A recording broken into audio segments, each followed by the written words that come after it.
Let's start a very very important theorem in structure theory. तो structure theory में जो सबसे ज्यादा इंपॉर्टेंट थ्योरम है साइलो वन साइलो टू। तो साइलो वन में ये है कि अगर पी कोई प्राइम नंबर है, एम और एन कोई पॉजिटिव इंटीजर्स है, तो अगर कोई भी प्राइम की पावर अगर जी को डिवाइड करेगी, अगर कोई भी प्राइम की power M order of G को डिवाइड करेगी, तो उसके पास एक सब ग्रुप एग्जिस्ट करेगा एच ऑफ जी, जिसका ऑर्डर पी की पावर एम होगा। ओके, तो देन हम इसको ऐसे भी लिख सकते हैं कि अगर ऑर्डर ऑफ जी जो है, अगर पी का पावर के इंटू क्यू है और पी क्यू का जीसीडी वन है, ओके, तो देन पी की पावर क्यू अगर इसको पी की पावर के जी को डिवाइड कर रही है, तो देन इसके पास एक सब ग्रुप होगा पी की पावर के ऑर्डर का, उसको बोलेंगे साइलो सब ग्रुप। तो this result is also very very important, you definitely get a theorem silo one और साइलो टू। तो देन ऑर्डर ऑफ जी अगर वन हो तो रिजल्ट ऑब्वियसली ट्रू हो गया, कोई पावर बनेगी नहीं।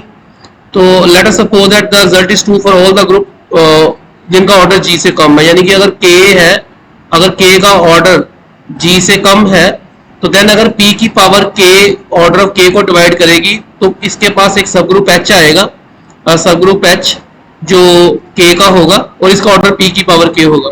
क्योंकि एच और के दोनों है तो जी के सब ग्रुप, तो इसका मतलब एच भी जी का सब ग्रुप बन जाएगा, उस केस में भी रिजल्ट ट्रू हो जाएगा।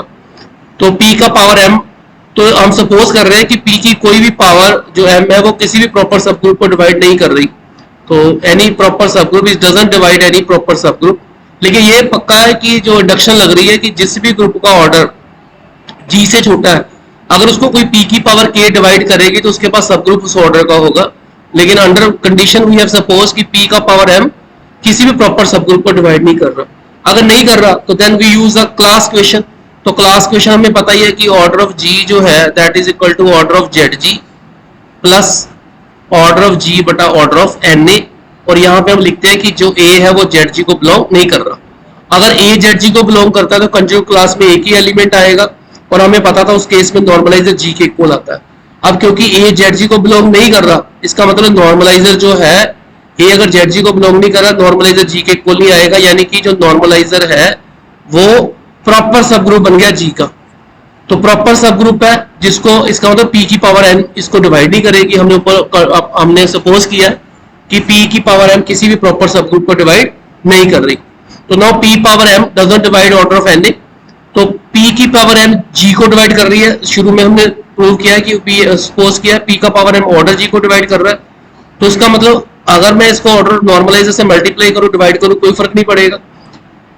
पी क्योंकि ऑर्डर नॉर्मलाइजर को डिवाइड नहीं कर रही, प्रोडक्ट को कर रही है, इसका मतलब इसको करेगी करेगी, अगर इसको करेगी इसके सम को भी करेगी। ओके, और जी को कर रही है, इसका मतलब जी और इसके डिफरेंस को भी करेगी। ओके, तो P divide order of G minus order of G बटा ऑर्डर ऑफ एन ए, वो किसके इक्वल आ जाएगा, ये इस तरह चला जाएगा, तो ये बन जाएगा ऑर्डर ऑफ जेड जी। इसको भी डिवाइड कर रही है, इसको भी डिवाइड कर रही है, जिसका मतलब ऑर्डर जेड जी को भी डिवाइड करेगी। तो पी की जो पी है that divide order of Z G, prime power P जो है वो उसको डिवाइड करेगी। ठीक है, तो इसका मतलब जेड जी के पास कम से कम एक एलिमेंट ऐसा जरूर आ जाएगा। पी का पावर एम, एम भी हो गया, एम वन हो गया तो पी बन जाएगा ना। तो अगर एम वन होगा, पी की पावर एम डिवाइड कर रही है तो पी का, तो इसका मतलब जेड जी के पास एक एलिमेंट ऐसा जरूर होगा जिसका ऑर्डर पी होगा, प्राइम पावर होगा। तो you can write P am also, prime prime का पावर पी एम। तो देन ऑर्डर ऑफ एक्स जो होगा वो पी के इक्वल आ गया, तो के एक साइक्लिक ग्रुप जनरेट करेगा, क्योंकि अगर एक्स का ऑर्डर पी है तो इसका मतलब x x square x cube और एक्स का पावर पी जो है वो आइडेंटिटी आ जाएगा। तो ये साइक्लिक ग्रुप जनरेट हो गया ऑफ ऑर्डर पी। ओके, तो हमें पता है कि साइक्लिक ग्रुप प्राइम पावर है ना, तो you understand group of order prime power is always cyclic. तो देन तो हमें पता है कि साइक्लिक हो गया, बिलियन हो गया, इसका मतलब के उसका नॉर्मल सब ग्रुप बन गया। ओके, तो देन जी बाई के का ऑर्डर क्या आएगा, order by G order by K, order of G divided by some prime number कम से कम टू होगा, तो इसका मतलब इसका ऑर्डर हमेशा जी से छोटा होगा। तो जी बाई के पी की पावर एन ऑर्डर जी को डिवाइड कर रहा है, तो पी की पावर एन अगर मैं G order of G into order of K into order of K कर दूं, क्योंकि I can write order of G को डिवाइड कर रहा है पी का पावर एन, तो इसको ऑर्डर ऑफ के से मल्टीप्लाई ऑर्डर ऑफ के से डिवाइड, तो ये बन जाएगा order of quotient group G by K. तो पी की पावर एम किसी प्रॉपर सब ग्रुप को डिवाइड नहीं करता, के को नहीं करेगा, इसका मतलब जी बाई के को करेगा। तो इसका मतलब हो गया, हमने प्रूव कर दिया कि जो पी का पावर एम है वो उसको डिवाइड कर रहा है ऑर्डर ऑफ जी बाई के को। तो p की पावर m माइनस वन भी उसको डिवाइड करेगा ऑब्वियसली, ठीक है ना। तो p की पावर m जो है, जो अगर p का पावर 2 है वो p की पावर 3 को डिवाइड करेगा ही करेगा। p का पावर 3 अगर g बाई k को डिवाइड कर रहा है इसका, तो p का पावर 2 भी करेगा। सिमिलरली p की पावर m इसको डिवाइड कर रही है तो p की पावर m माइनस वन भी करेगी। तो इंडक्शन हाइपोथेसिस के अकॉर्डिंग g बाई k को कोई प्राइम पावर डिवाइड कर रही है h बाई k, ओके। इसका मतलब इसके इंडक्शन से हम ये कह सकते हैं कि इसके पास g बाई k के पास सब ग्रुप होगा जिसका ऑर्डर p की पावर m माइनस वन होगा, क्योंकि g बाई k के सब ग्रुप जो है वो कैसे आएंगे, h by k by correspondence theorem. h is also subgroup of g containing k। Then इसका ऑर्डर आ जाएगा order of g by k, this is pm minus one. इसको हम कैलकुलेट कर लेते हैं। Order of h is order of h by k into order of k। तो order of h by k is p power m minus one, तो order of k p है, तो इसको मल्टीप्लाई करोगे p की पावर m आ गया। इसका मतलब g के पास एक सब ग्रुप आ गया जिसका ऑर्डर p की पावर m है, और h बाई k प्रॉपर सब ग्रुप है g का। जैसे h by k g by k का सब ग्रुप है, वैसे ही जो मैंने बोला था कि जो k है दैट इज अ प्रॉपर, यहाँ पे sorry, that h is a सब ग्रुप ऑफ g। h जो है वो g का सब ग्रुप होगा कंटेनिंग k, नीचे वाले को कंटेन करेगा, तो रिजल्ट ट्रू हो जाएगा बाय इंडक्शन।